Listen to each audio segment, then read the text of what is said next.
हमारे विभिन्न ज्ञानवर्धक कार्यक्रम देखने के लिए आप हमें अभी सब्सक्राइब करें, बेल आइकन को प्रेस करें ताकि आप देख सकें हमारा कार्यक्रम सबसे पहले। और अधिक जानकारी के लिए फेसबुक पेज को लाइक करना न भूलें। जय माँ इंद्राक्षी। इंद्राक्षी धाम में दर्शकों, आप सभी का हम हार्दिक स्वागत करते हैं। आज के दिन जिन जातकों का जन्म दिवस है, मैरिज एनिवर्सरी है, उन सभी को हमारी तरफ से बहुत बहुत शुभकामनाएं। आज हम बात करते हैं रुद्राक्ष के बारे में। वास्तव में रुद्राक्ष ईश्वर का प्रसाद है। भगवान शिव की कृपा रुद्राक्ष के अंदर बरसती है। जो साधक रुद्राक्ष धारण करते हैं, साक्षात मानो भगवान शिव का आशीर्वाद उन्हें प्राप्त होता है। रुद्राक्ष की महत्ता अत्यधिक बताई गई है, चाहे आयुर्वेद में हो, चाहे धार्मिक ग्रंथों में हो, क्योंकि रुद्राक्ष की अनेकों प्रकार की जो भस्म बनती है वो अनेकों प्रकार के रोगों में काम भी आती है। रुद्राक्ष को घिस करके उसका लेपन भी अनेकों लोग करते हैं। नाना भांति की रुद्राक्ष से विधियां बनाई जाती हैं और नाना भांति के रुद्राक्षों को संयोजन करके नाना भांति के रुद्राक्षों का स्वरूप बनाया जाता है। जो रुद्राक्ष धारण करता है वास्तव में उसके ग्रह बलवान होते हैं और ईश्वर की जब कृपा प्राप्त होती है तो भाग्य भी बलवान होता है। आइए आज का पहले हम पंचांग जान लेते हैं, आगे की चर्चा फिर करते हैं। 26 जून सन 2021 दिन शनिवार, आषाढ़ मास, कृष्ण पक्ष, संवत 2078, तिथि द्वितीया, नक्षत्र उत्तराषाढ़ा, राहु काल 9 से 10:30, दिशा शूल पूर्व दिशा। रुद्राक्ष एक मुखी से लेकर के खास तौर से 21-24 मुखी तक के भी रुद्राक्ष पाए जाते हैं, लेकिन जो सर्वसुलभ रुद्राक्ष हैं वो एक मुखी गोलदाना जो होता है वो बहुत कम पर्याप्त होता है। भाग्यशाली स्थान को ही ऐसे रुद्राक्ष लगते हैं। अब जैसे रुद्राक्ष हैं इंडोनेशिया के हैं, आपके कुछ पहाड़ साइड के भी हैं, हरिद्वार से ऊपर के भी हैं, और नेपाल का रुद्राक्ष तो अपने आप में प्रसिद्ध है ही। तो बहुत पवित्र स्थानों पर रुद्राक्ष का वृक्ष होता है। इसके बारे में अधिक डिटेल से नहीं जाना चाहता, बस आज का मेरा सब्जेक्ट है कि रुद्राक्ष हमें जरूर पहनना चाहिए और रुद्राक्ष में भगवान शिव का आशीर्वाद छिपा होता है। जो साधक कमजोर मानसिक स्थिति के हों, मानसिक स्थिति सदैव उनकी कमजोर बनी रहती हो, ऐसे साधकों को 9 मुखी के 9 रुद्राक्ष या 3 रुद्राक्ष जरूर पहनने चाहिए। देवी की कृपा प्राप्त करना चाहते हो तो भी हमें 9 मुखी के 9 रुद्राक्ष बहुत अच्छे हमारे ऊपर फबते हैं, हमें पहनने चाहिए। हनुमान जी के जो साधक हों और चाहिए कि हनुमंत का वास जिस रुद्राक्ष में हो वो 14 मुखी का रुद्राक्ष होता है, बहुत अच्छा रहता है। 14 मुखी के रुद्राक्षों में और रुद्राक्ष संयोजित करके 114 मुखी रुद्राक्ष बनाया जाता है। ये भी बड़ा असरकारी और फलकारी होता है। रुद्राक्ष सर्व साधारण रूप में हम लाल धागे में पिरो करके पहन सकते हैं, नहीं तो अगर किसी धातु का समायोजन करना है तो चांदी में, और यदि पॉकेट अलाउ करती है तो हम उसे सोने में भी मढ़वा करके रुद्राक्ष को पहने। रुद्राक्ष की अपनी जो चुंबकीय किरणें होती हैं, जब वो किसी विशेष धातु के साथ उनका मिलन होता, जैसे चांदी है, सोना है या पंच धातु है, तो यदि उसके ऊपर कैप लगा करके मढ़वा करके पहना जाता है तो जो रुद्राक्ष है उसकी गुणवत्ता और अधिक बढ़ जाती है। असली नकली रुद्राक्ष की पहचान भी हमें होनी चाहिए, या हम किसी ऐसे स्थान से लें जो हमारे लिए उपयुक्त हो और हम अच्छे से आंख मीच के विश्वास कर सकें। रुद्राक्ष में मोटे से मोटा दाना आता है, जैसे आंवला होता है ना, आंवला इतना मोटे तक भी आता है, छोटे से छोटा रुद्राक्ष आता है। रुद्राक्ष क्या स्त्रियां नहीं पहन सकती? पहन सकती हैं, बिल्कुल पहन सकती हैं, बच्चे पहन सकते हैं। विद्या प्राप्ति हेतु गणेश रुद्राक्ष बहुत अच्छा होता है। दाम्पत्य जीवन के लिए गौरी शंकर हमने अनेकों बार बताया, बहुत अच्छा लाभ करता है। जिन कन्याओं का विवाह ना हो रहा हो या पुरुषों का, लड़कों का, उन्हें भी गौरी शंकर रुद्राक्ष पहनना चाहिए, अच्छा रहता है। और 9 मुखी के 9 रुद्राक्ष तो ही अपने आप में बहुत, 9 का अंक अपने आप में पूर्ण होता है। 7 मुखी के 7 भी पहन सकते हैं, लेकिन 9 मुखी का 9 का जो कॉम्बिनेशन है, 9 मुखी के 3 या 9, बहुत अच्छा रहता है। अक्सर हम लोगों को पहनने की राय देते हैं। 64 योगिनी भी रुद्राक्ष से तैयार किया जाता है। उसमें क्या होता है, लक्ष्मी का वास होता है। 64 योगिनियों का वास कराया जाता है यज्ञ हवन होकर के, फिर वो रुद्राक्ष पहने तो हमें और भी संपन्नता महसूस होती है। आप रुद्राक्ष शुद्ध लें और रुद्राक्ष को पंचामृत से अच्छे से स्नान करा करके, धूप दीप दे करके, भगवान शिव का ध्यान करके रुद्राक्ष को सदैव धारण करना चाहिए। रात्रि में जो शादीशुदा लोग हैं या किन्हीं का कोई व्यापार ऐसा है, अशुद्धि अगर आपको महसूस होती है किसी ऐसे व्यापार में, जैसे कि बहुत लोग चमरस का व्यापार करते हैं, चमड़े का व्यापार करते हैं, लेदर से संबंधित, हाथ ना लगे हमारा, ये ध्यान रखें आप।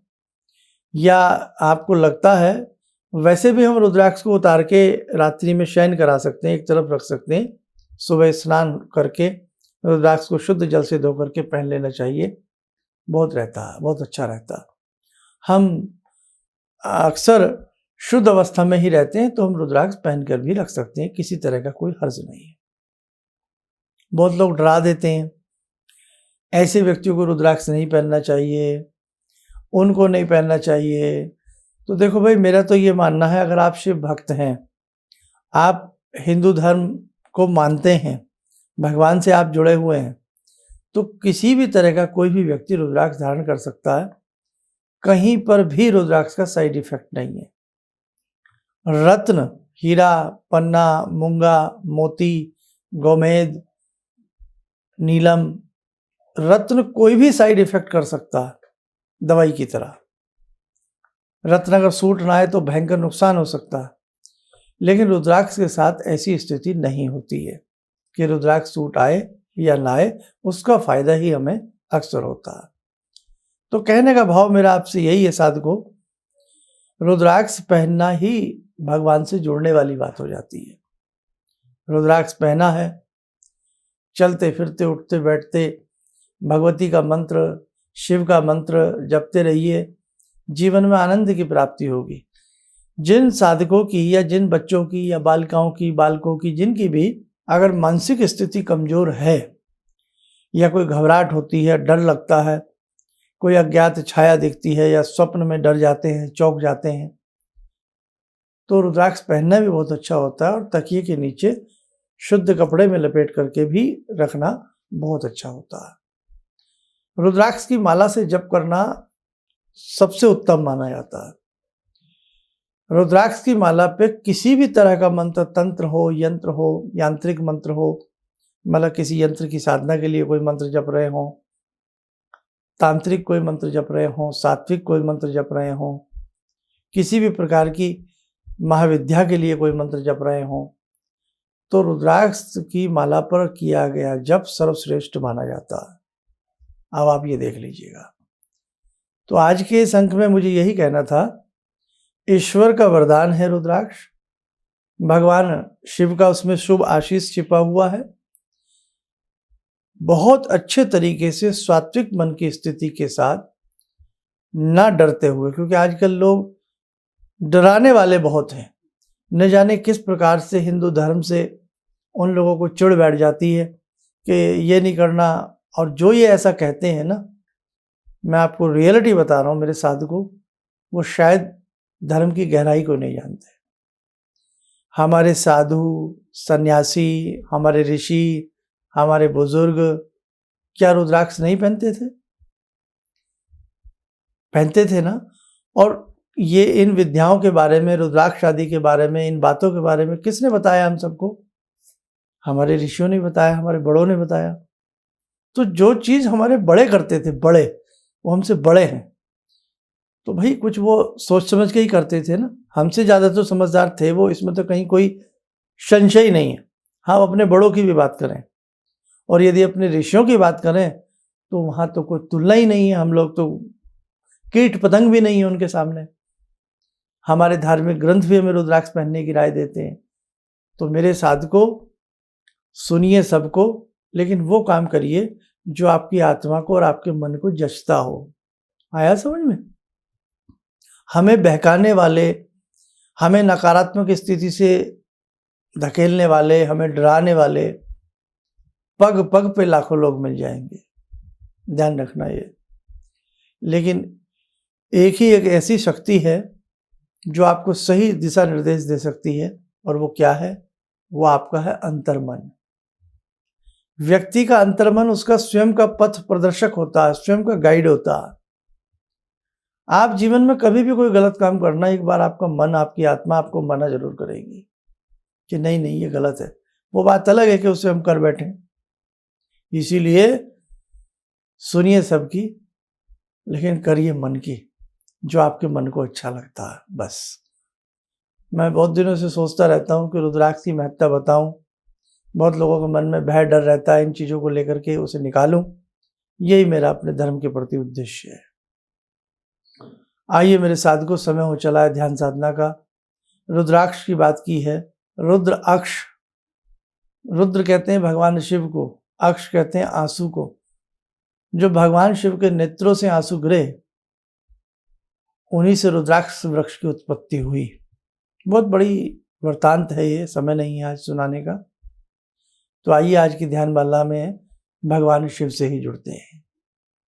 ॐ आत्मा त्वं गिरिजामति सहचरा प्राणा शरीरं गृहं पूजा ते विषयोपभोगरचना निद्रा समाधिस्थिते सञ्चारपदयो प्रदक्षिणविधेः श्रोत्राणि सर्वागिरो यद्यात् कर्म करोमि तद्दखिलं शम्भोस्तवाराधनम्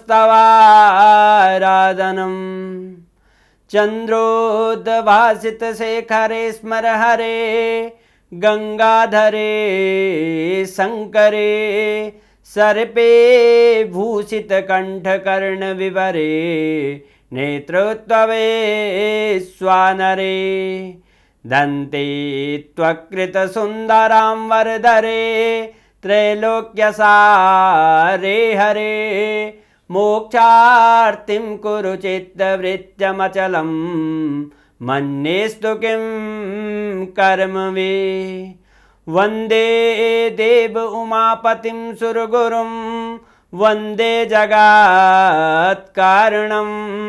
वन्दे पन्नगभूषणं मृगधरं वन्दे पशूनां पतिं वन्दे सूर्यशशाङ्कवह्निनयनां वन्दे मुकुन्दप्रियं वन्दे भक्तजनश्रयं च वरदां वन्दे शिवं शङ्करम् ॐ कर्पूरगौरं करुणावतारं संसारसारं भुजगेन्द्रहारं सदा वसन्तं हृदयारविन्दे भवं भवानी सहितं नमामि भवं भवानी सहितं नमामि।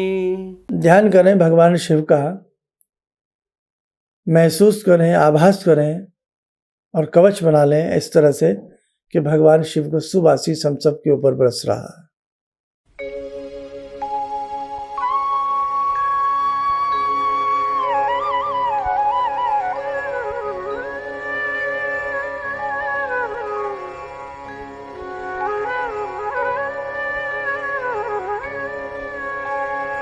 ओम बोलते हुए नेत्र खोलें, सामान्य हो जाए। मेरे साधकों, जीवन है, जीवन में नाना भांति की घटनाएं घटती हैं। कई बार हम बहुत खुश होते हैं और कई बार हम बहुत दुखी होते हैं। कई बार हम राजा होते हैं और कई बार हम रंक होते हैं। हमारा प्रारब्ध, हमारे कर्म, हमारी अच्छी सोच, हमारी तप, साधना, तितिक्षा, गुरु सेवा हमें निश्चित निश्चित निश्चित इन मुसीबतों से बाहर निकाल लेती है। इसलिए अपने धर्म से जुड़े रहना, सदैव अच्छे कर्म करते रहना। जय माँ इंद्राक्षी। मेरी बहुत दिन से दिली इच्छा थी कि आप जैसे कोई मुझे धर्मात्मा पर महापुरुष मिलें और मैं वहाँ जाके जुड़ के और देश समाज से के लिए कुछ कर पाऊँ। कई चीज़ें हैं समाज में, समाज सेवा में भी मन में वो शांति नहीं मिली, जैसे आप समझ सकते हैं कि बहुत सारी गड़बड़ियाँ भी रहती हैं। आज का अनुभव यही है कि मुझे आस लगता है कहीं सही रास्ता मिल गया है, सही मंजिल मिल गई है। जो मैं करना चाहती थी शायद अब मैं कर पाऊँगी। किसी भी समस्या के समाधान के लिए मिले प्रसिद्ध हस्तरेखा एवं वास्तु विशेषज्ञ प्रोफेसर धर्मेंद्र शर्मा जी से। नोट: शिविर में भाग लेने हेतु एवं व्यक्तिगत रूप से मिलने के लिए कॉल करने का समय सुबह 10 बजे से शाम 6 बजे तक। हमारे विभिन्न ज्ञानवर्धक कार्यक्रम देखने के लिए आप हमें अभी सब्सक्राइब करें, बेल आइकन को प्रेस करें ताकि आप देख सकें हमारा कार्यक्रम सबसे पहले। और अधिक जानकारी के लिए फेसबुक पेज को लाइक करना न भूलें।